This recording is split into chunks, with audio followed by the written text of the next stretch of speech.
15 février, il est 1 heure du matin passé, et donc je vais essayer de placer quelques petites choses. Alors si jamais je vais pas dire, je dis petites choses parce que cela, euh, parce que c'est le cas, il est évident que il n'est pas possible de il n'est pas possible d'installer ou de commencer à mettre en place quelque chose de, de grand, quelque chose d'important, quelque chose de déterminant. C'est toujours des sortes de petits déplacements, déplacements de mots, déplacements de propos. On, je joue pas avec les pièces maîtresses, je joue avec les pions. Je n'ai, je n'ai pas, je suis empêché de jouer la partie selon les règles communes. Je joue une partie selon des règles, comment dire, selon une sorte de règles contraintes. Je n'ai pas, la disposition, tout ce qu'il faut pour jouer. Donc je joue comme quelqu'un qui aurait en fait une armée, mais il n'aurait que des troupes sans commandement, sans presque, il aurait que une sorte de, voilà, c'est pour revenir sur les pions. Finalement, les pions sont essentiels, mais leur efficacité dépend de leur utilisation. Et donc, après, il y a évidemment les décideurs, et puis il y a le terrain. Alors, le terrain il dépend aussi donc le terrain sert euh, peut-être à se défendre mieux, à préparer une attaque, etc., etc. Quand on n'a pas accès au terrain, quand on n'a pas accès à rien finalement.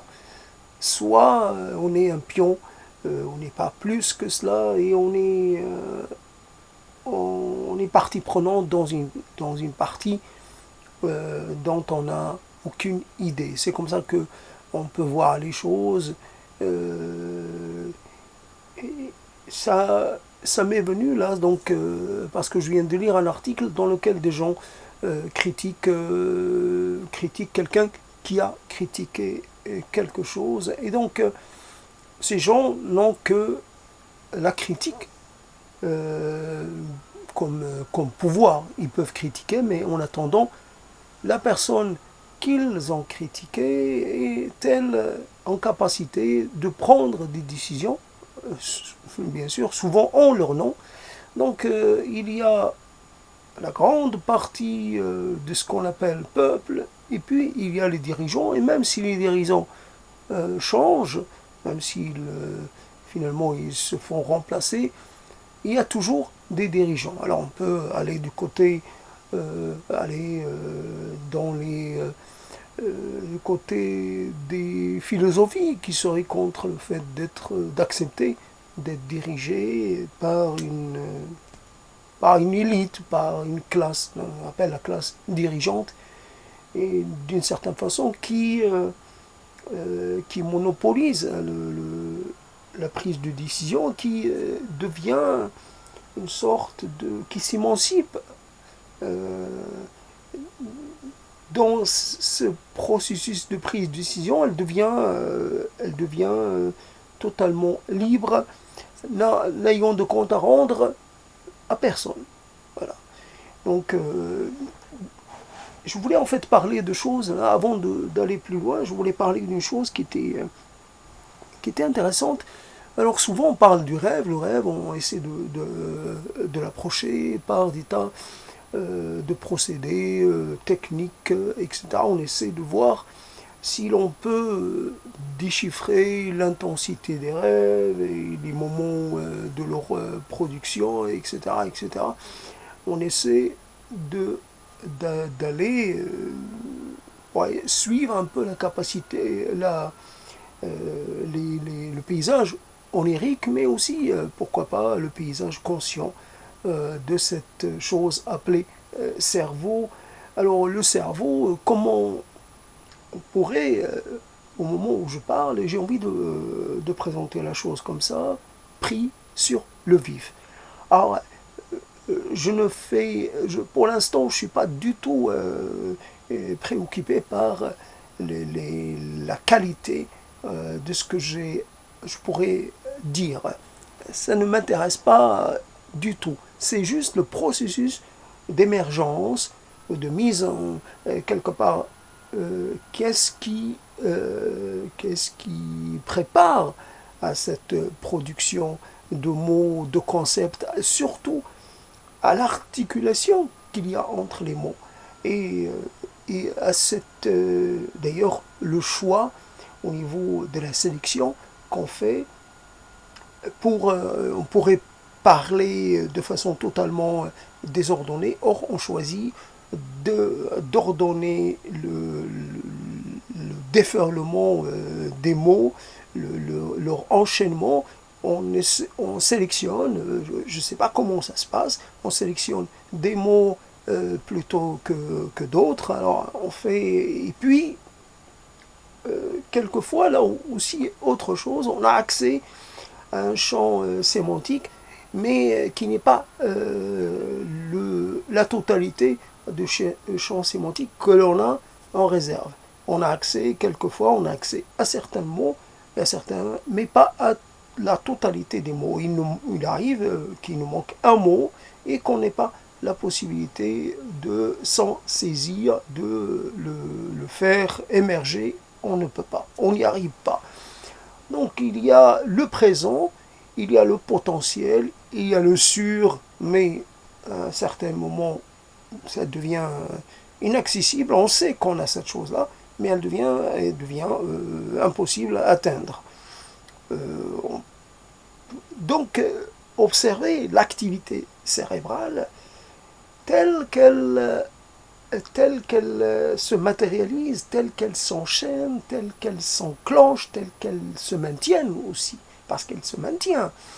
Et alors, l'activité cérébrale est une activité dévoreuse d'énergie, donc elle consomme et elle impose aussi une certaine forme d'exclusivité. Quand on veut parler comme je suis en train de le faire maintenant, on est obligé de s'arrêter et de ne faire que ça. Après, on a un problème pour amener les mots, pour les placer, et on a besoin d'être secondé par ces mains-là qui ne cessent de bouger, comme si les mots ne suffisaient pas. Il faut les appuyer. Alors on est obligé de faire, comment dire, de se faire violence et de paralyser ses mains. Donc une main maintient l'autre de force et l'empêche de bouger, et ainsi donc parce qu'elle est en train de démobiliser l'autre, elle ne peut pas être libre, alors il reste les épaules, voilà. Donc quand il n'y a pas les bras, il y a les épaules qui s'agitent, mais on ne les voit pas. C'est alors à ce moment-là, quand les épaules ne suffisent pas, donc il y a la tête qui va bouger, et donc il y a la tête qui va bouger en avant, va bouger peut-être sur les côtés, elle va participer, peut-être quand on est dans la dénégation, elle va affirmer la dénégation, quand on est dans l'affirmation, elle va l'affirmer aussi, elle va la matérialiser aussi.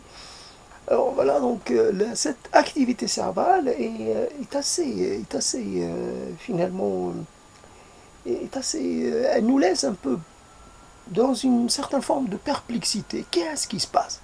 Ou comment ces choses-là? Alors on pourrait dire, c'est un pur miracle. C'est un miracle. Alors, c'est un miracle très commun, très courant, très finalement récurrent Donc il perd son caractère de miraculosité, ou de miraculité, mais quand même, ça reste un processus vraiment très singulier. On ne peut pas dire que ça nous différencie des autres êtres vivants, parce qu'on ne sait pas. Tout le monde a un langage. Tout le monde communique, tous les êtres communiquent avec leurs semblables. C'est certainement une donnée, certainement quelque chose de très courant dans la nature, et il n'y a pas à considérer l'être humain comme doté d'une spécificité qui le distinguerait des autres êtres vivants. Simplement, le langage nous sert à communiquer avec nos semblables. Donc il a pour fonction de faciliter ou de permettre qu'on ait des relations, des interactions, etc., que puisse un peu développer des interactions et surtout d'installer des sortes de fonder des alliances, de renforcer des liens, tout un tas de besoins qui ne sont comblés que par le langage. Après, on peut les combler aussi d'une autre manière. On peut utiliser un langage non oral, on peut utiliser le langage corporel, on peut utiliser mais il nous est plus facile d'utiliser le langage oral, l'expression comme ça, c'est plus facile. Et après, on peut dire plein de choses en très peu de mots. Donc, et puis, le mot, il est souvent relié à tout un ordre de mots, tout un enchaînement de mots. Et il suffit, quelquefois, on dit une chose à quelqu'un, puis ce quelqu'un va en déduire beaucoup de choses. Un nom n'est pas simplement le nom tout court, je ne veux pas, mais en même temps, ça indique qu'il y a, on peut dire un non sans être obligé de se justifier. Et l'autre qui est l'objet de ce refus va comprendre, va essayer de trouver une raison, de justifier, enfin de comprendre pourquoi on lui refuse quelque chose. Donc voilà l'activité. Alors on aimerait on aimerait pouvoir un peu enlever la calotte, se décaloter, et puis finalement voir un peu peut-être, mais on n'a pas les instruments pour voir la circulation. Je pique un mot que j'ai entendu hier, les synapses entre les synapses, etc. Finalement les interconnexions, la circulation de l'information, la circulation de je sais quoi, j'en sais rien. En tout cas, on dit que c'est tellement, quelque part, c'est tellement énorme qu'on ne peut pas l'expliquer de façon matérielle. Il faut laisser un peu d'inconnu, il faut laisser un peu de mystère dans cette affaire-là. Il y a un mystère du raisonnement, un mystère dans cette affaire-là. Il y a un mystère au niveau du langage, au niveau surtout pas le langage, mais l'usage qu'on fait du langage, selon les buts et les besoins qui précis d'un moment. On veut faire parvenir un message et on va sélectionner les éléments nécessaires et les éléments les plus à même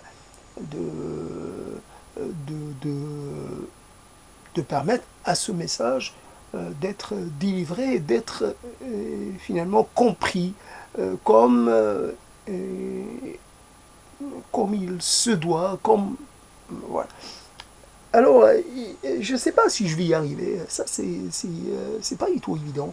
Je ne sais pas si je peux vraiment mettre un peu présenter l'activité A. De nouveau, je fais dans la rétention. Je ne sais pas si je peux mettre en place cette chose-là. Euh, donc, euh, dans une sorte de mise à nu, je ne sais pas si j'en suis capable. Euh,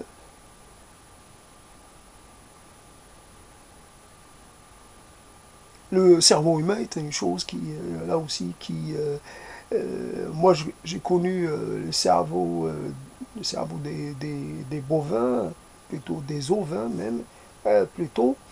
Et finalement, ça fait que c'est une matière qui laisse un peu repoussante, un peu particulière. Cette matière-là, tellement un peu trop molle. Un côté, voilà, le cerveau, ce que c'est. Alors on n'aimerait pas avoir là, cette même mollesse. Et souvent, bien sûr, on a un cerveau qui est mou, c'est pour ça qu'il est protégé, évidemment, par des couches et des couches d'os. C'est vraiment une c'est rapport avec sa fragilité. Alors, mais en même temps, voilà, c'est pas parce que c'est mou que ce n'est pas quelque chose qui est capable d'exécuter ou de montrer beaucoup de force et de montrer euh, beaucoup d'efficacité. C'est efficace un cerveau quand on sait bien l'utiliser. Alors, simplement, je vais essayer de montrer ce que peut faire mon cerveau avec une idée comme ça, l'idée l'idée des évidences. Alors, une chose comme ça, j'avais ça que je voulais traiter. Alors, les évidences trompeuses, je crois. Les évidences trompeuses, en fait, on pourrait dire, même on pourrait ajouter les intuitions trompeuses. Et en fait, une intuition qui n'est pas bonne, elle devient peut-être une contre-intuition. L'intuition, c'est une chose qui doit produire un effet positif. L'intuition doit nous aider à, à mieux prendre nos décisions, à choisir entre les, les divers possibles et en fait à discriminer de façon la plus efficiente possible. J'ai l'intuition, c'est-à-dire c'est l'intuition quelquefois c'est une forme de réticence, mais cette réticence est salutaire. J'ai quelque chose me dit, voilà, une voix intérieure me dit, mais souvent, alors l'intuition devient une contre-intuition. Je ne sais pas si ça, le concept de la contre-intuition, si c'est ça, c'est l'inverse de l'intuition. En fait, ou alors l'intuition qui se transforme en quelque chose de totalement différent. Et donc, ce qui était une intuition se révèle comme étant une sorte de pression, une sorte de savoir négatif, un savoir qui va nous desservir. Voilà comment est-ce que mon cerveau, voilà, est-ce qu'il a été capable de prendre en charge ce concept de la contre-intuition et de lui trouver une explication. En tout cas, les évidences trompeuses, c'est souvent, on en, on en, on en connaît un certain nombre, souvent. Voilà, l'évidence, un peu la chose qui n'a pas besoin d'être très analysée, très étudiée. Simplement, il suffit de faire petit exercice un petit d'approfondissement et on voit tout de suite la spécificité d'un phénomène ou la spécificité flagrante. Voilà, il y a un côté flagrant. Donc évident, c'est flagrant, c'est c'est c'est très très clair, mais il y a des clartés qui vous aveuglent. Il y a des clartés un peu qui vous empêchent de voir parce que vous êtes parce qu'elle pourrait vous éblouir. Alors l'évidence, ça nous aveugle. L'évidence, ça nous paralyse, ça cause une certaine cécité, j'allais dire une cécité cognitive, un peu, voilà, finalement, tout notre appareil d'analyse, appareil se retrouve un peu comme empêché de fonctionner, comme atteint d'une sorte de ralentissement. Devant l'évidence, je m'incline, et l'évidence, alors comment je peux traiter de concept de l'évidence trompeuse ou de l'évidence pourrait être superficielle, l'évidence trop évidente, l'évidence pas si évidente que ça.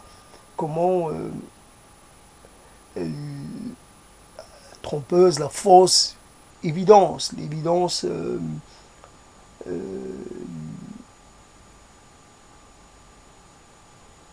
en fait, la chose qui ne vous demande presque aucun effort. Il suffit juste de venir et de constater. Voici, on met ensemble deux, trois éléments, et tout de suite, la vérité et l'évidence se fait, jour. Cet acte-là est hautement recommandable. C'est un acte. Il y a eu comme ça des décisions, comme ça, évidence, de l'ordre de l'évidence. Et on se dit, tiens,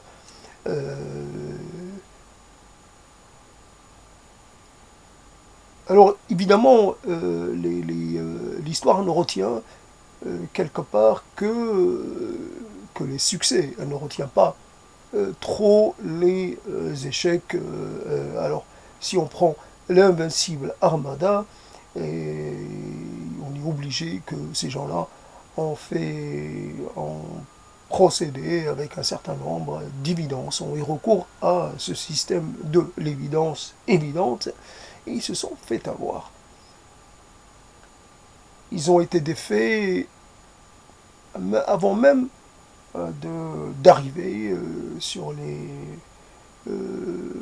Terre. Ils ont été défaits bien avant de pouvoir montrer leur force ou d'entrer en contact avec l'ennemi. Ce qui aurait pu changer la face du monde d'une certaine façon. Ce qui aurait pu être un événement déterminant, peut-être ça aurait reporté la révolution industrielle, peut-être ça aurait changé déjà la petite et la grande histoire de l'Angleterre, et par là même la petite et la grande histoire de l'Europe et donc du monde, puisque voilà. Donc toutes sortes de choses. Alors on peut faire un peu de l'histoire parallèle, je ne sais pas comment on dit, j'ai oublié. Alors peut-être si cette donc imaginez le succès de l'invincible Armada, etc., etc., et puis voir le monde tel qu'elle aurait, le monde qu'il aurait suivi, qui aurait suivi ce succès initial. Après, il y a toujours donc l'évidence, c'est on prend un élément et puis on lui ajoute un autre élément et peut-être un troisième, un quatrième, mais ce sont des éléments très, très proches. On se dit, tiens, il y a là une chose, si on prend cette décision, ça va entraîner tel,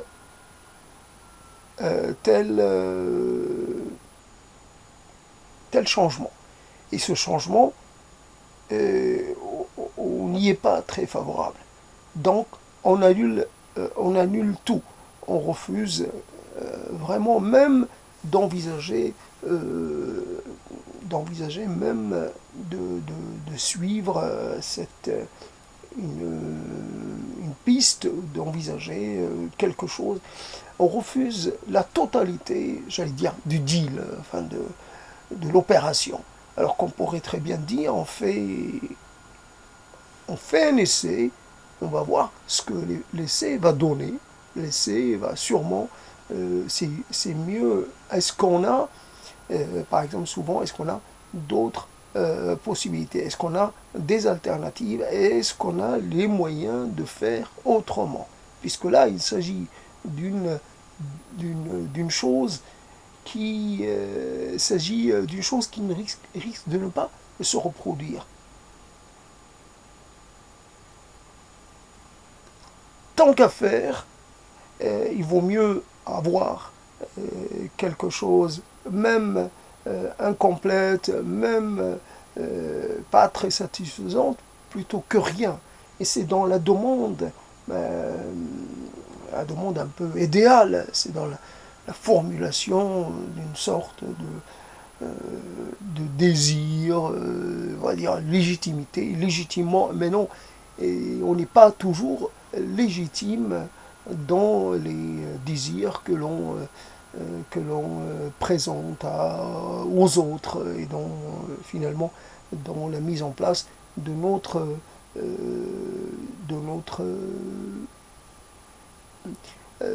choix. On choisit de ne pas suivre quelque chose et finalement ce choix va se révéler, on va dire, comme on ne maîtrise pas. L'évidence, elle est souvent contredite parce qu'on ne maîtrise pas les données. Et il y a des données qui changent de façon assez rapide, même au fur et à mesure du passage des jours. On peut partir d'une situation de départ, mais ce qui a motivé la décision de s'engager ou pas, cette situation, la situation qui a motivé par exemple un refus, va changer. Donc, c'est pas ça. En fait, il est possible que les choses, qu'on ait été dans une sorte de, j'allais dire, qu'on avait potentiellement, on avait la possibilité de trouver autre chose. Or, cet éventail de possibilités se réduit et quelquefois on arrive à la fin de notre espérance de vie sociale, etc. On n'a rien à la fin parce qu'on a laissé passer des opportunités qui n'étaient pas, et, objectivement, elles n'étaient pas très, très engageantes, mais subjectivement, on aurait dû quand même les prendre, on aurait dû quand même les choisir. On n'a pas choisi parce que il y avait des éléments qui étaient très, très convaincants. Voilà. On va aller quelque part. Voilà ce que je voulais dire. Voilà, c'est que la situation, en fait, on peut, même ce raisonnement-là, il peut être déstructuré et défait parce que on peut partir avec l'idée qu'il faut savoir rester modeste et s'adapter et accepter tout ce que l'on vous offre. Par exemple, vous êtes dans une négociation pour obtenir un salaire ou un avancement et vous êtes prêt déjà à accepter un compromis. Et alors, on peut, si vous n'êtes très très déterminé, on peut très bien rapidement vous pousser à réduire vos prétentions, à réduire vos exigences, et on pourrait même vous obliger, en échange de l'acceptation d'une partie de vos revendications euh, légitimes, bien entendu, on pourrait vous obliger à accepter quelque chose en échange. Un surcroît de travail, par exemple. Vous aurez droit à quelque chose de plus, mais par ailleurs, alors qu'en fait, donc il peut y avoir des complications à l'intérieur, il y a toujours la possibilité que les choses se compliquent ou se complexifient, ou finalement le peu de contrôle et le peu qu'on a essayé d'avoir sur les choses devient, on le perd, on s'en retrouve totalement désinvesti. On imagine toujours qu'une chose va produire une sorte d'enchaînement, une sorte de processus. Ce processus, il va avoir quelques aspects, ce processus peut être multiforme, mais pas à l'infini. Il peut y avoir voilà, cas de figure premier, cas de figure deuxième et cas de figure tertiaire. Voilà, donc, mais pas plus. On va limiter, on va dire, voilà, c'est 3 ou 4 cas de figure, pas plus. On ne va pas dire 10, 15, non. Voilà, échec, ni échec, ni succès, et puis on peut passer au succès le plus total, on va dire, voilà, ou alors quelque chose qui serait toujours en train de passer du succès, ou voilà, on pourrait même subdiviser le demi-succès à un moment donné, ou un quart de succès, 3 quarts d'échec, on pourrait toujours décliner ça, mais seulement selon 3 modes ou 4 modes, pas plus. Hein. Et c'est dans cette opération-là, on va oublier un mode, on va oublier un aspect obligatoirement.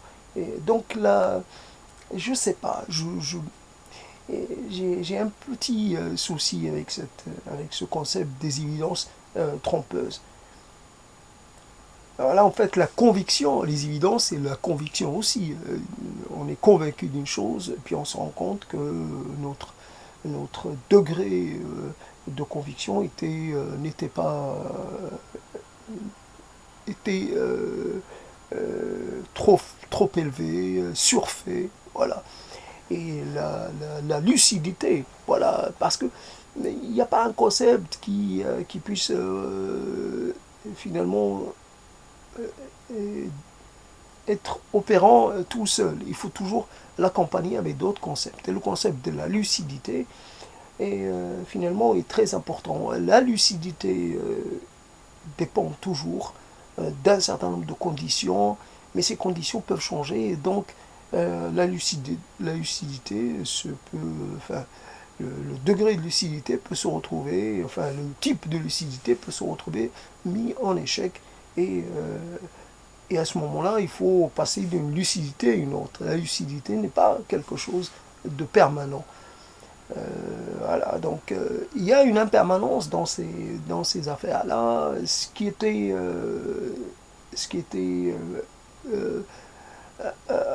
qu'on a approuvé, on se retrouve à devoir le désapprouver. Ce qu'on a rejeté, on se retrouve à devoir à le regretter. Voilà, je pense que j'ai... Voilà, donc comment on peut, dans mon esprit à moi, comme s'entend, cette opération qui n'est pas... Parce qu'en fait, à un moment donné, je me retrouve hors de mes propos. Qu'est-ce qui fait que j'essaie... Il y a une chose... je ne donne pas l'exemple. Déjà, ça me complique l'affaire. Si j'avais donné l'exemple, j'avais pas envie de le donner, je ne vais pas le donner. Donc si j'avais donné un exemple qui constitue le soubassement de tout mon raisonnement, ça aurait été plus facile pour moi et pour la personne qui sont en train de m'écouter. Mais en l'absence de cet exemple qui est très éclairant, mais qui m'est très personnel, donc c'est pas la peine de le mettre de le mettre en place. Simplement de le mettre de le divulguer. Donc, alors, on se retrouve souvent, cette opération de prise de parole se retrouve à l'extérieur de son propre déroulé. Je parle, mais je suis pas tout à fait dedans. Je suis à moitié dehors, ou 60% dehors et 40% dedans. Et il y a comme une sorte de c'est comme s'il y avait un robot, comme les robots rédacteurs de presse. Voilà, une sorte de robot. Je deviens une sorte de... Voilà, je produis de la parole, du verbe, de façon presque machinale. Il n'y a qu'une partie de moi, la partie juste nécessaire pour continuer de, de finalement de faire, je fais pour continuer de donner le change, de faire croire qu'il y a une présence. Or, il n'y a presque pas de présence. Voilà comment, là aussi, le cerveau fonctionne. Je ne sais pas, quelquefois, il nous déconnecte avec avec nos propres paroles. Il pense que, je ne sais pas, c'est comme si le cerveau lui-même, il trouvait que le propos est pas très aisé ou pas très intéressant et qu'ils ne se sont pas concernés. Alors voilà, ils ne se sentent pas très... il ne veut pas s'investir plus que nécessaire dans cette affaire-là. Voilà ce que je ne veux pas. Je ne veux pas figurer dans ce tableau, je ne veux pas. Donc, simplement, on peut échouer un peu, même un tout petit peu, ou inversement, on peut échouer, mais est-ce réellement un échec? Voilà la question que l'on peut poser. Est-ce un échec que de constater qu'on est dans une sorte de, non pas d'impuissance, une sorte d'embarras, un embarras qui n'en est pas un. Et si on était réellement embarrassé, on arrêterait de parler, et puis pourquoi se soumettre à cette torture-là? Pourquoi s'obliger à faire ou à dire ou à faire entendre? Il n'y a pas de nécessité, il n'y a pas d'attente. Voilà, donc on fait une chose fait une chose à laquelle presque on ne croit même pas. Mais simplement, il y a comme si il y avait le fait de devoir toujours se préparer, rester en condition, parce que on veut être prêt, je ne sais pas pour quel événement. Voilà, on s'entraîne, on fait les exercices de mise en forme, et les recommandés. Voilà, on fait défiler les mots et puis voilà, on essaie de voir si ça marche, si la machine fonctionne bien ou si elle a de la peine à répondre à une sollicitation. Voilà, comment mon cerveau n'arrive pas à exécuter une tâche que je lui ai confiée, que je lui ai que je lui que je une tâche que je lui ai confiée. Je sais même plus le dire. D'abord je perds en fait le cadre, de ce- là au niveau la tâche que je lui ai confiée. Est-ce que c'est ça ou est-ce que j'ai perdu même le dispositif grammatical habituel qu'évidemment que je répète de façon instinctive presque tellement euh, je l'entends, tellement je l'ai utilisé. Mais il y a un moment où on se retrouve comme doutant de ce qu'on est en train de faire. Est-ce que c'est la bonne formule? Est-ce que c'est pas quelque chose de totalement, finalement, est-ce que cette formule-là n'est pas, est-ce qu'elle ne serait pas fausse, ne serait pas défaillante? Alors il y a une partie qui enregistre l'événement. Ah, il s'agit d'un micro-événement, mais ça enregistre. Voilà, j'en prends acte. Simplement, alors je suis moi dans cette affaire-là, c'est une question que je ne cesse de me poser. Je suis qui, moi, dans cette affaire? Dans cette affaire de mots qui s'enchaînent et qui n'ont presque qui n'ont pas une fonction précise. Ils s'enchaînent sans presque sans but. Il n'y a pas. Et donc j'en prends acte. C'est clairement une phrase un peu qui signifie la fin et l'aboutissement de quelque chose. J'en prends acte. C'est une formule que l'on aimerait pouvoir avoir eu l'occasion de dire, avoir eu le courage de dire à certains moments. J'en prends acte. Et c'est pas comme Jospin, j'en prends acte et je quitte la scène. Non, c'est pas ça. C'est j'en prends acte de ce que toi, tu me proposes comme vision, comme finalement comme revendication. Toi, tu revendiques pour toi un statut particulier, tu revendiques un traitement particulier. Moi, je ne suis pas d'accord pour t'accorder cela, mais j'en prends acte et je cesse toute collaboration avec toi. Mais c'est pas moi qui m'en vais, c'est toi qui me forces à le faire. Et conséquemment, tu vas y perdre, puisque tu préfères mettre en avant une chose, une sorte de souveraineté malvenue. Voilà, tu places mal tes exigences. J'en prends acte.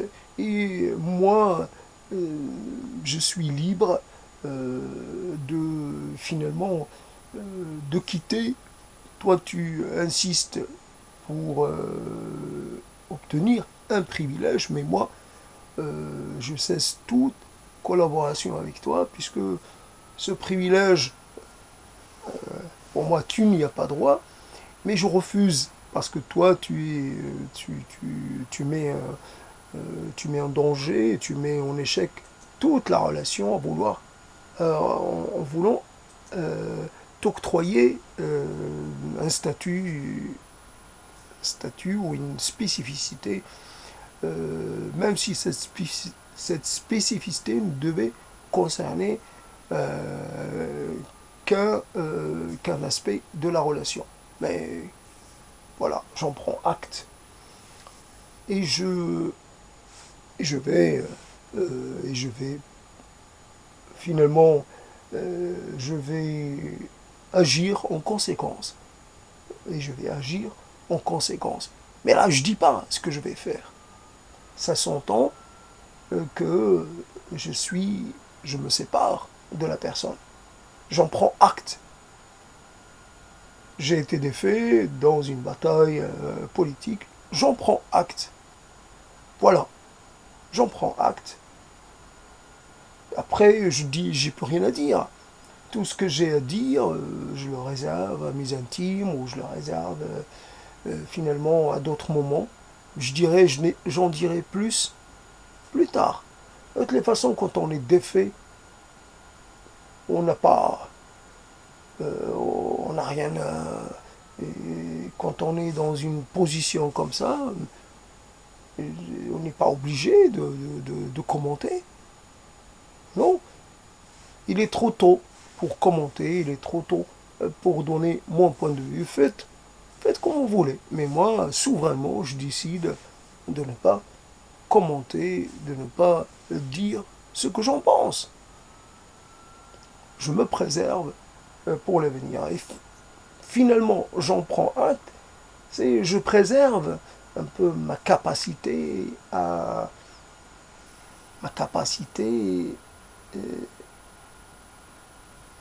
finalement, et le lien que j'ai construit avec toi, ce lien, il est, j'avais, je m'étais tenu à une certaine distance, j'avais préservé une autonomie, et donc j'en prends acte et je réactive cette autonomie, je réactive les dispositifs nécessaires pour mon auto-préservation et mon émancipation, ma sortie de ce cadre relationnel, on va dire ça comme ça. Alors, il y a quelquefois dans cette suite de mots, il y a quelquefois alors, un mot, euh, qu'on formule, mais qui nous concerne que de très très loin. J'en prends acte, j'ai dû l'utiliser jamais, possiblement. J'en prends acte. D'accord, c'est bon. Mais j'en prends acte, c'est quelque chose qui n'est pas souvent, vocalisé. Donc,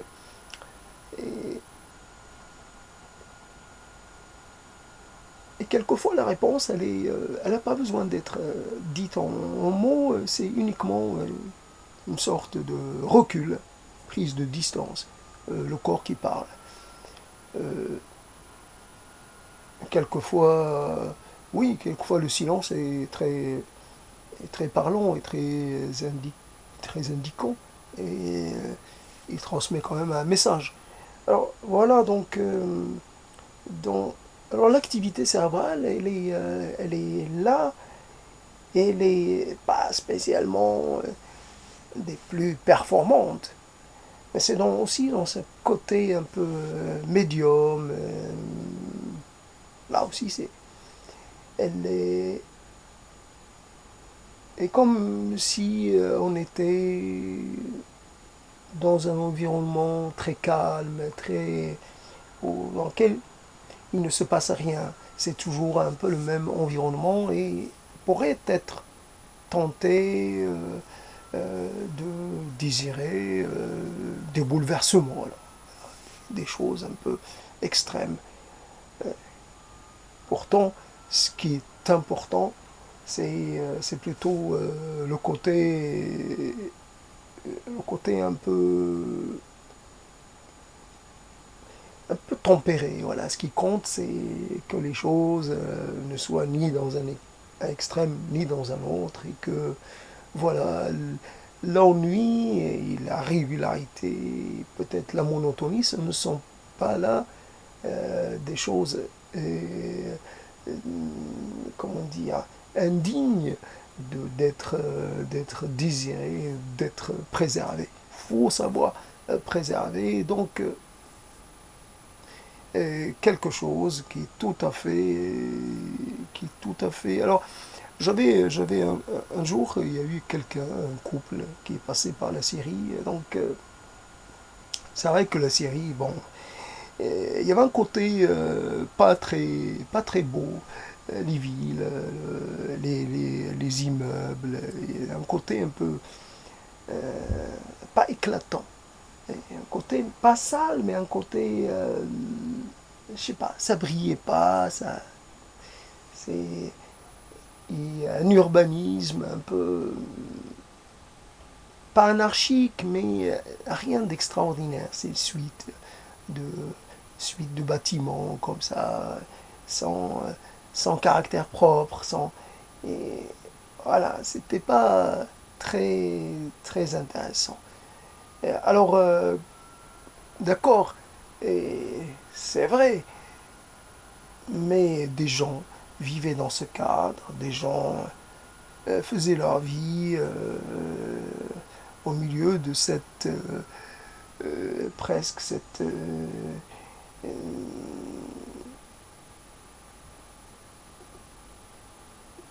comment on peut appeler au niveau de l'architecture en fait la chose qui n'a pas d'identité propre, qui n'a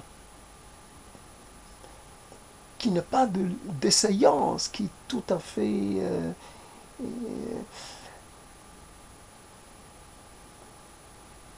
mais la guerre est venue, elle a tout détruit. Tout détruit. Et maintenant, on retrouve, est-ce que moi, je vais dire, les ruines, sur les ruines de ces bâtiments faits de briques, faits en briques et, et ciment, et béton armé, tout ça, ça n'a rien d'extraordinaire. Simplement, ça fait pas un truc sympa. C'est pas comme les ruines des châteaux forts faits avec de la pierre, faits avec qui conservent une certaine allure. Les ruines en série, les ruines actuelles n'ont rien de très politique ni de très inspirant. Ce sont ruines totalement quelconques. Voilà, un rêve d'une famille, le rêve de toute une vie qui se retrouve comme ça, gisant par terre, l'appartement, les affaires, le, l'appartement qui a coûté énormément à toute une collectivité, voilà, qui était le lieu, qui était la seule richesse de cette collectivité humaine, et puis ou alors peut-être le lieu de vie économique, voilà, donc le petit commerce ou le petit atelier, tout ça a disparu. Alors voilà le côté un peu presque en torpeur, en sommeil, en dormance. Voilà, il vaut mieux la dormance, il vaut mieux euh, le côté presque indifférencié, le côté plutôt que les bons, plutôt que les bouleversements, plutôt que les malheurs, plutôt que la mort avant terme, plutôt que les traumatismes, plutôt que les bruits des bombes, euh, plutôt que les, bons, les barils explosifs, plutôt que oui, bah, une guerre qui n'a rien de très, très esthétique, une guerre, tout ce qui est de plus... Comme la guerre en Libye, c'est vraiment moche. Est-ce qu'il y a une guerre qui est jolie, à part peut-être on peut l'esthétiser en la filmant, en faisant, en mettant, en ayant recours à des filtres, en ayant recours à tout un tas de procédés techniques pour rendre euh, pour travailler sur la lumière, pour travailler sur le contraste, pour travailler. Mais la réalité comme ça, nue, ça n'a rien ça n'a rien de beau, euh, ça n'a rien de glorieux. Voilà. Il vaut mieux, finalement, il vaut mieux la guerre, pas la guerre, il vaut mieux la paix, plutôt que la guerre qui va peut-être, euh, dont un une personne ou quelques personnes vont revenir auréolés, je sais pas quoi, parce qu'ils auraient fait, ils auraient, ils ramèneraient des médailles, ils ramèneraient, je sais pas quoi, un butin même, ils ramèneraient quelque chose, ils ramèneraient des choses à raconter, des faits d'armes, etc. C'est quand on voit le prix et la valeur de la croix de fer, par exemple, de nos jours, ça ne vaut rien, strictement rien, pour cette croix de fer qui a été décernée à très peu de gens. Et j'imagine que beaucoup de soldats auraient aimé l'avoir. Euh, Ça avait une valeur symbolique énorme à l'époque de la guerre. Aujourd'hui, ça n'a qu'une valeur monétaire et encore, j'ai des doutes sur réellement sur sa valeur. Euh, après, les médailles, les décorations, ben, on les range dans un coin et au bout d'un moment, on est obligé de s'en défaire, de les vendre comme ça à toutes sortes de récupérateurs, voilà, ceux qui recyclent ces choses-là, qui les mettent dans une vitrine, voilà, qui les mettent côte à côte, alors voilà, juste pour leur plaisir à eux, mais voilà, ils ont les médailles sans avoir eu les soucis, les risques de la guerre. Après, ils peuvent s'habiller comme ils veulent. Aujourd'hui, je sais pas, ils peuvent s'imaginer recevant la décoration la plus haute de la République allemande ou la République française ou peu importe. Et donc, mon cerveau, il lui reste quoi à dire. J'avais pensé à une chose, euh, c'était de parler, de reprendre un peu cette histoire de la décomposition. Alors, la décomposition, précis de décomposition, il y avait, je ne sais pas comment dire, parlé, j'avais de la colère contre la personne qui a rédigé ça, parce que c'est une personne qui était responsable. Et elle avait quelque chose à dire, mais elle devait le dire à elle-même, elle devait le garder. Elle devait, cette chose, elle avait quelque chose à dire, elle devait la garder pour elle-même. Elle ne devait pas la rendre publique parce que ça pouvait encourager quelqu'un finalement à choisir d'aller dans un sens qui lui est néfaste. Voilà, ça aide, comme les aides, ça aide à se sentir mal et à renforcer ce sentiment de malaise et à justifier même, à trouver un intérêt à ça. Non, il n'y a pas d'intérêt à se sentir mal, il n'est pas nécessaire de passer par ces phases-là, ça n'apprend rien sur soi, ça nous vous fait, ça nous fait parvenir nulle part. Vous n'accédez pas à une compréhension augmentée des choses, vous n'avez pas une capacité, meilleure clairvoyance, vous n'avez pas plus d'intelligence, vous n'avez pas plus euh, le malheur, comme la guerre, le malheur, c'est quelque chose de pas beau, c'est sérieux, ça fait du mal. Alors après, il y en a qui aiment la guerre, qui valorisent, il y en a qui aiment parler, esthétiser le malheur. Et donc, après, on peut comprendre, mais il y a des âmes un peu trop faciles à influencer, et ces âmes-là devraient être préservées. On devrait apposer comme ça un avertissement à ne pas lire avant 30 ans, avant 40 ans, etc. Parce que c'est trop dangereux, ça serait trop dangereux pour quelqu'un de facilement influençable. Euh,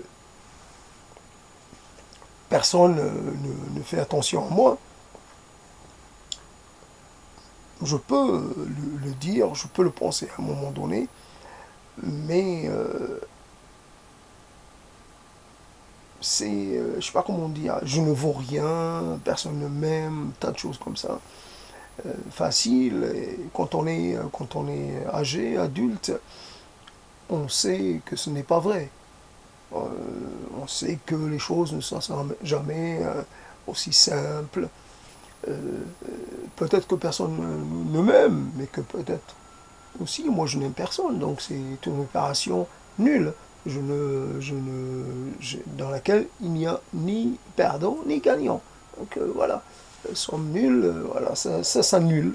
Donc c'est normal. Je ne veux pas aimer les gens ne m'aiment pas. En retour, je ne veux pas la compagnie des gens et voilà, je suis seul. Donc à moi d'assumer. Donc après, quand on est un peu plus jeune, on a tendance à finalement à être un peu trop,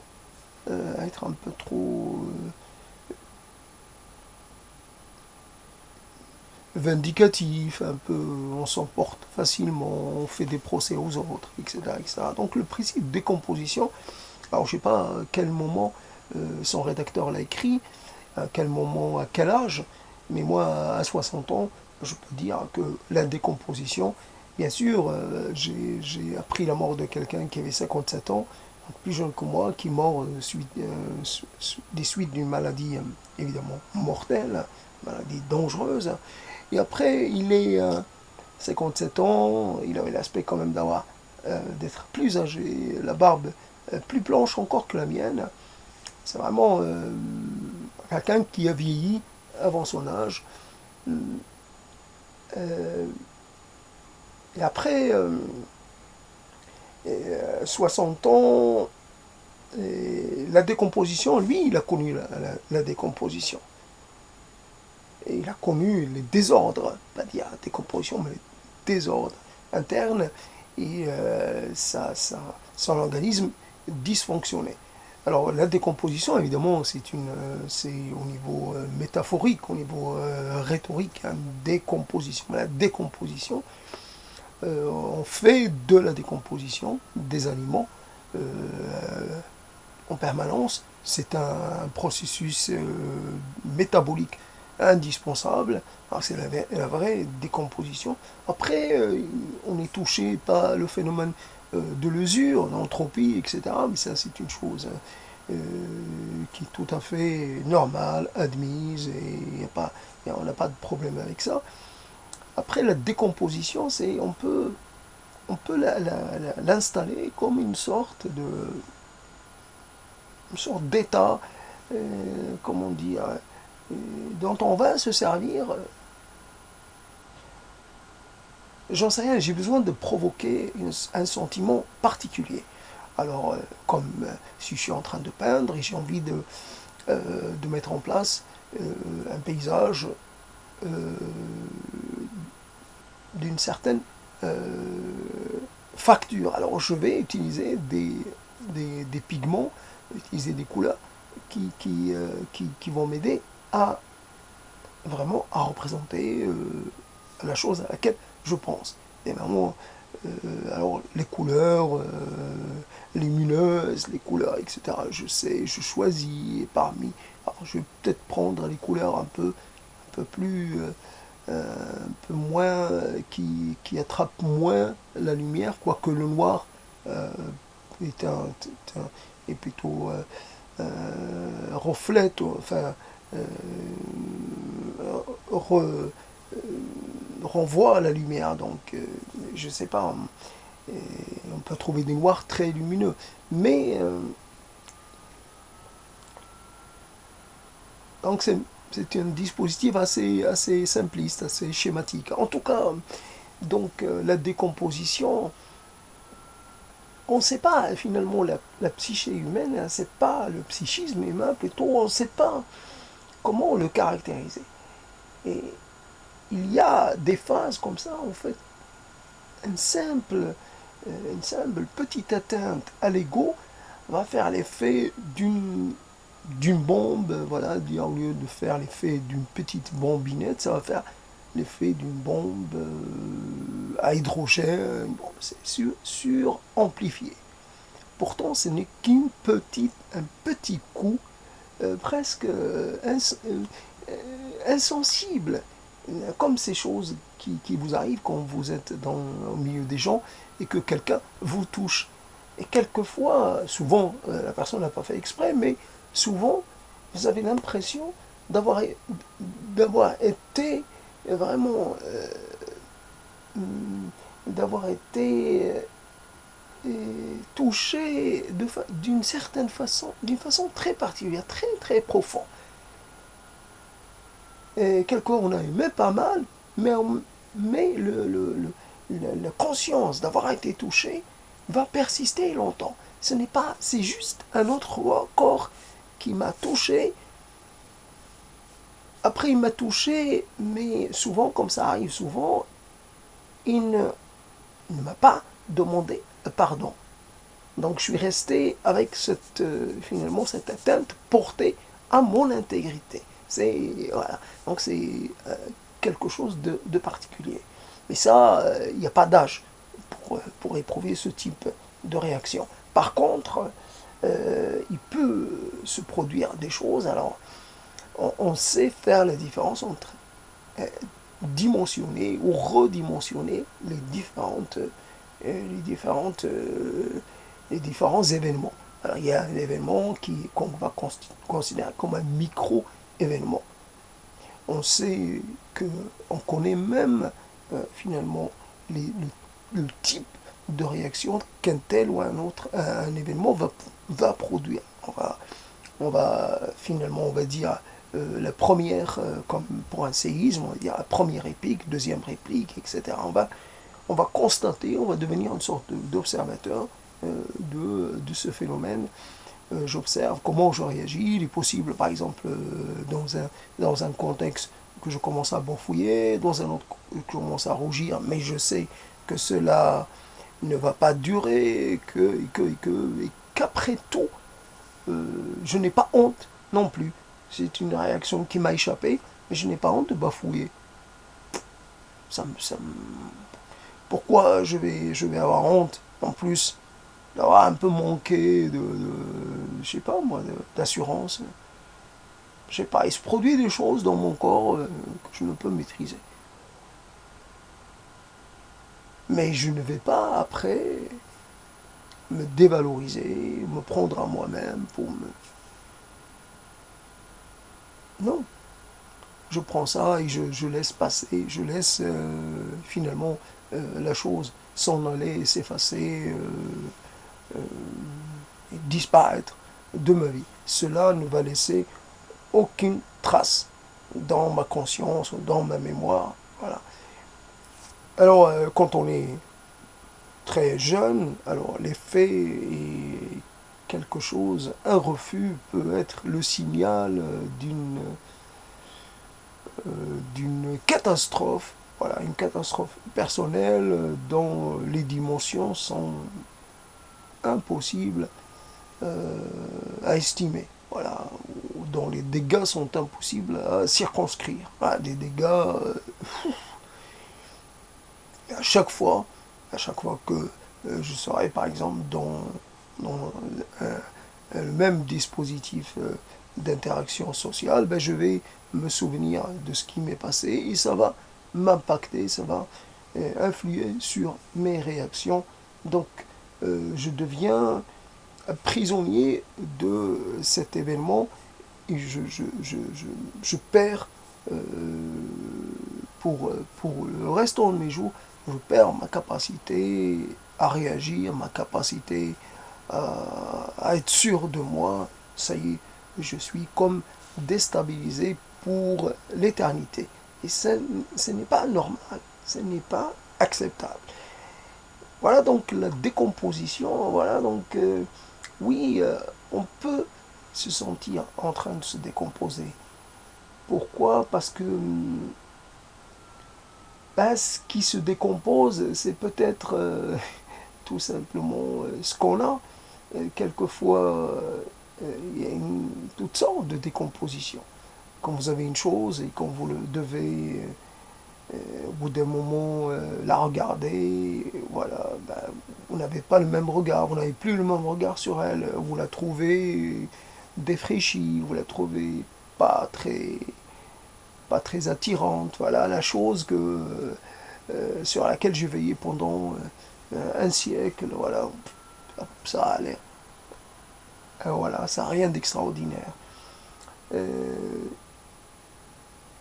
Décomposition dans le fait que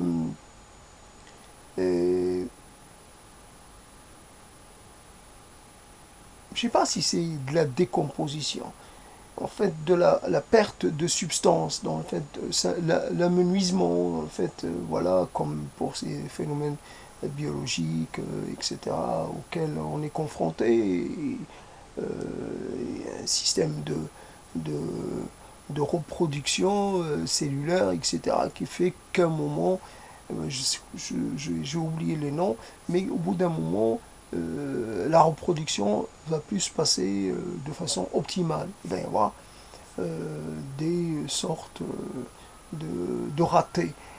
Alors,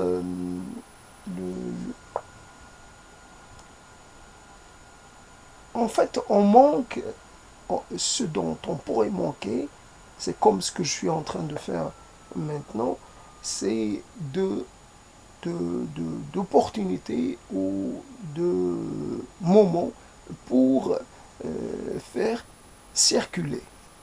C'est-à-dire, pour tout entreprendre, il y a des choses qui sont restées en l'état depuis très longtemps. Il aurait fallu s'y attaquer pour les... Je sais pas, j'ai une chose, voilà. Une chose que j'ai depuis longtemps. Moi, je lui accorde une valeur. Je la fais estimer. On me dit, en ce moment, ça vaut tant. Je suis pas totalement satisfait. Alors, je la garde. Mais je ne vais pas la garder éternellement. Une chose, je dois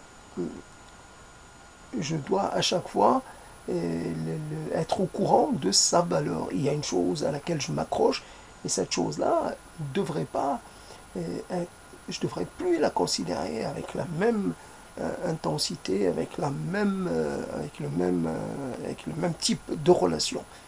Et je dois désappartenir à certaines choses. Je dois créer de la distance. Et il y a des phénomènes, il y a des situations, il y a eu des événements qui, euh, qui sont restés en l'état. Et ils continuent ils continuent j'allais dire, de travailler. Ça continue de m'envoyer des messages qui ne sont pas toujours très agréables. Alors, j'aimerais les m'y confronter et directement passer à une sorte d'examen sévère en compagnie de quelqu'un. Et tout seul, on n'y arrive pas tout à fait. Tout seul, quelquefois, on dépose quelques statuts, voilà, mais la plupart de nos dispositifs mentaux, de notre, finalement, les choses qui constituent notre, notre, notre, les choses qu'on a synthétisées à partir de notre rapport au monde, et ces choses-là qu'on a placées, auxquelles on ne nous touche plus. Alors il faut savoir finalement entrer en impiété. Je deviens ne plus respecter son propre dispositif de sacralité. Et c'est mon panthéon est à détruire, est à bouleverser, est à renverser. Je dois procéder au renversement de finalement, de mes fondamentaux les plus ancrés pour mettre à la place quelque chose qui serait plus en accord avec la personne que je suis devenue et avec les besoins que j'ai, les besoins actuels. Je dois me prendre, m'émanciper par rapport à mon propre passé et à mon propre, finalement, à mes attaches, à mes anciennes attaches. Attaches, voilà, donc le mot est bien trouvé. Voilà comment le cerveau fonctionne et comment, quelquefois, il est, malgré le fait d'être toujours en dehors, ne pas être totalement dedans, mais il y a malgré tout Et le fait de prendre la parole souvent permet cela. On se lance dans une sorte de on sait que on va pouvoir dire quelque chose. Alors, on est en confiance, puis on est presque rassuré, mais rassuré. Et puis, on n'a pas d'inquiétude. Alors, comment exister de façon pleine dans ces paroles? Comment faire appel à toute son énergie, à toutes ses ressources? Voilà, j'ai parlé, mais j'ai pas envie non plus de me fatiguer, donc j'ai parlé sur un certain ton, un certain registre. Je parle pas fort parce qu'il est la nuit et j'ai des voisins aussi, mais j'ai pas besoin de parler très fort, de hurler ou de tempêter ces choses-là. Alors, je sais pas si j'ai donné une bonne idée finalement de cette image cérébrale, si je l'ai bien transposée. Je n'en sais rien. Et souvent, cette affirmation, je n'en sais rien, à laquelle on rajoute et je m'en fiche, c'est souvent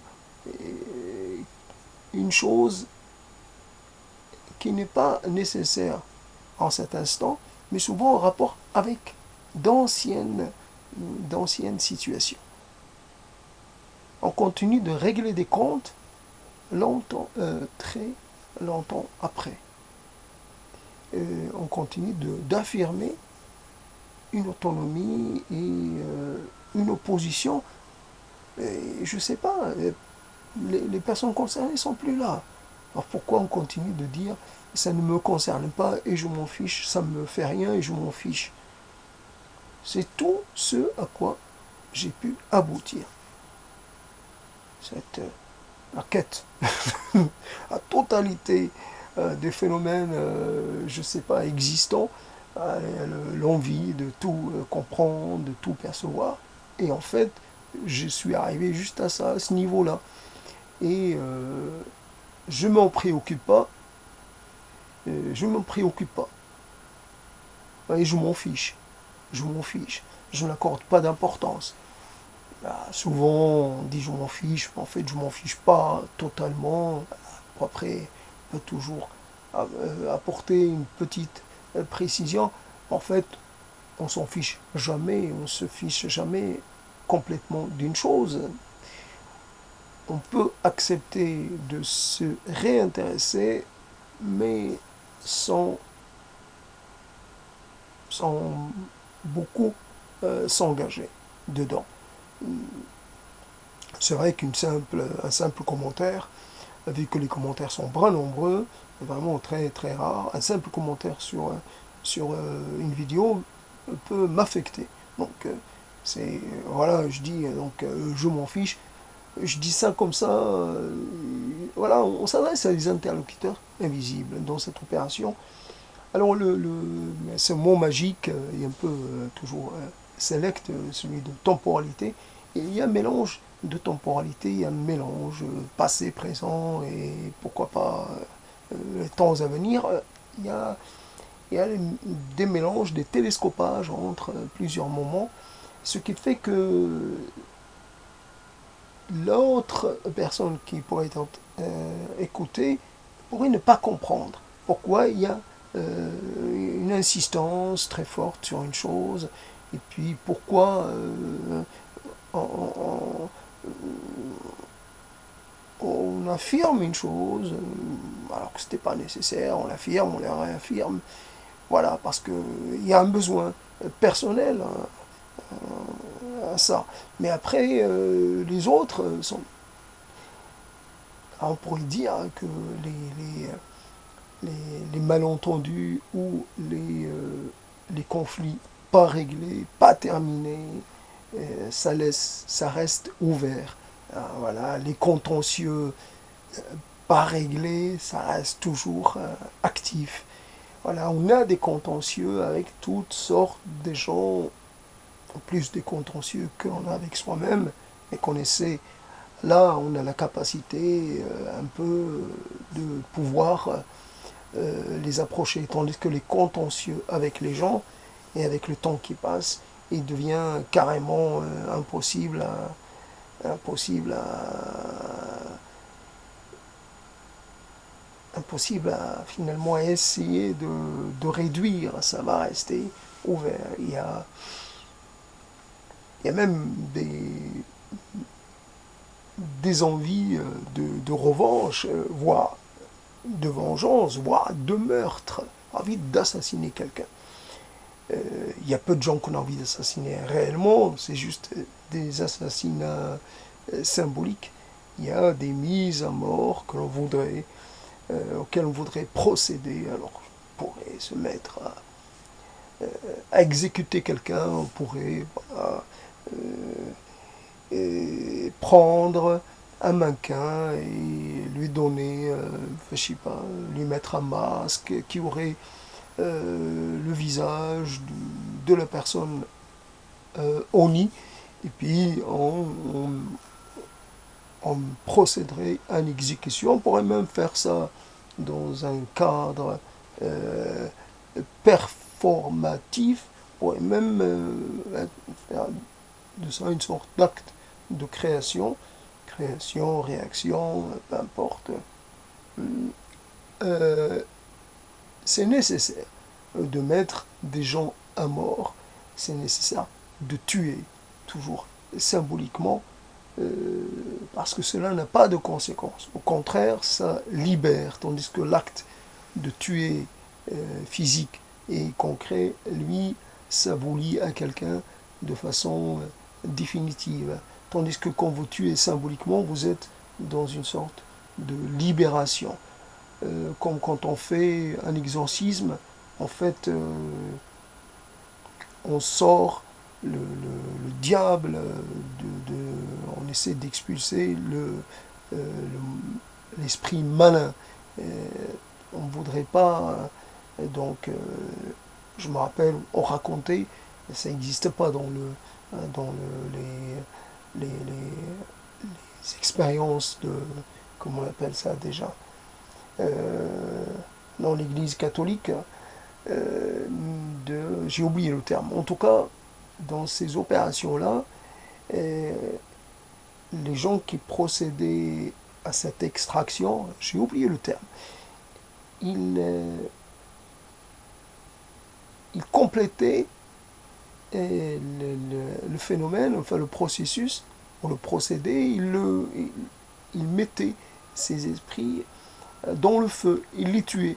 Et donc, ils les tuaient dans le feu, ils les mettaient à mort. Tandis que le procédé catholique, lui, c'est l'expulsion. Après, l'esprit malin se retrouve aéré. Il ne peut plus revenir dans le corps qu'il avait investi auparavant. Et donc, voilà les choses, les échos. Alors évidemment, les échos. Alors évidemment, encore une chose en rapport avec le cerveau, ce sont les échos. Alors on retrouve les échos de plein de choses.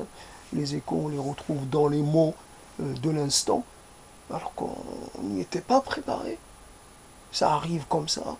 Et il y a des choses qu'on n'a pas invitées, qu'on n'a pas souhaité voir ou entendre. Et puis, voilà, ça revient. On ne sait pas par quel enchaînement, finalement, par quel moyen. Une chose s'est glissée dans l'instant, et elle est là. Et on est obligé. Et c'est soi qui met en place qui, l'existant. L'existant devient existant parce qu'on en a fait, parce on l'a fait exister par les mots, par ce processus d'appel. On appelle. Alors je ne sais pas comment ça se passe.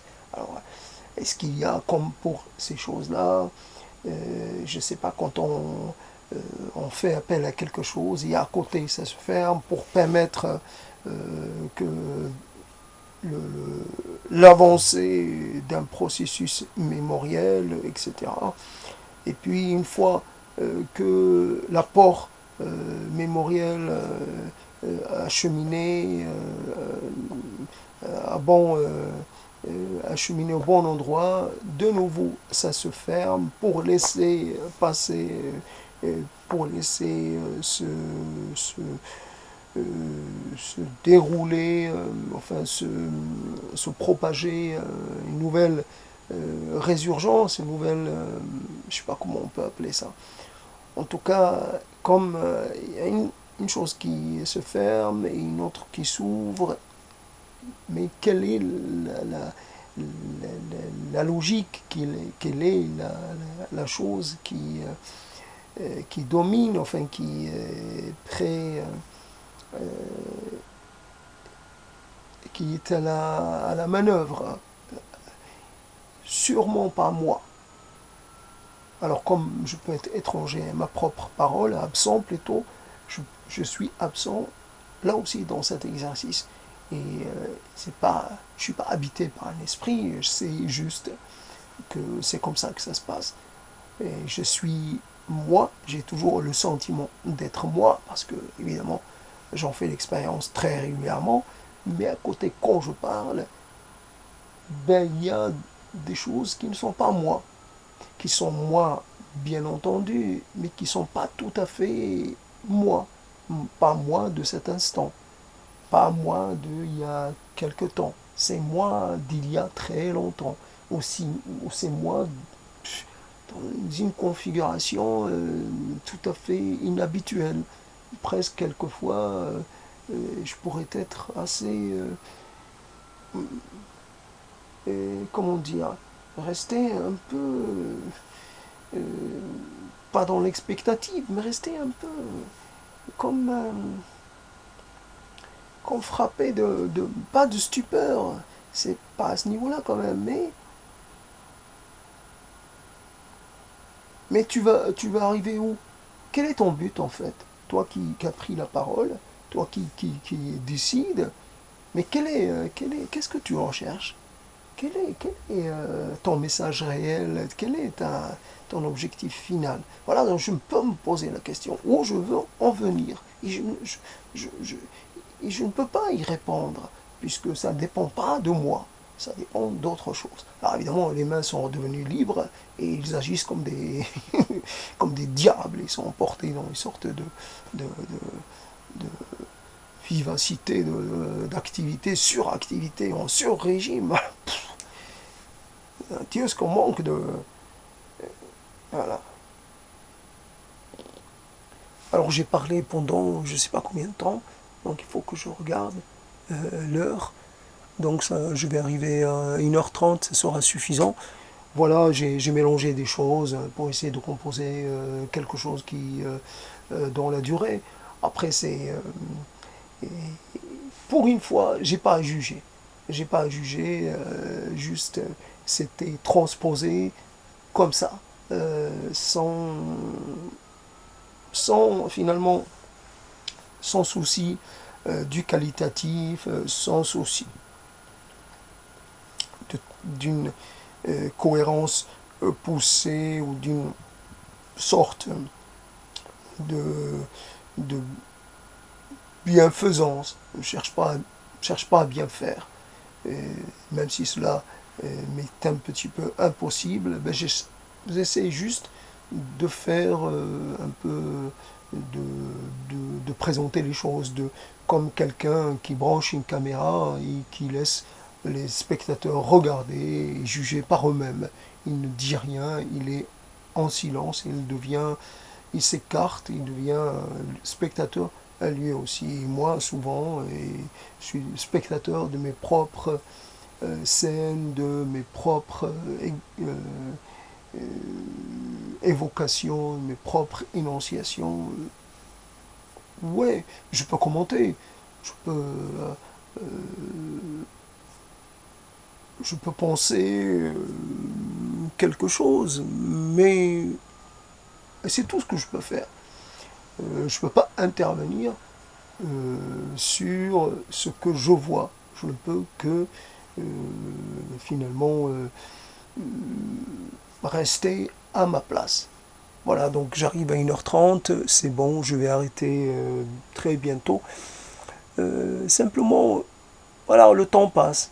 Le temps passe et soit comme on essaie de trouver une ruse un peu pour se relancer un peu quand on pense que en fait on risque de trop se répéter et voilà, il faut changer un peu et bon cette exploration un peu de la matière cérébrale ou du fonctionnement c'était une manière de changer l'approche et de varier le traitement.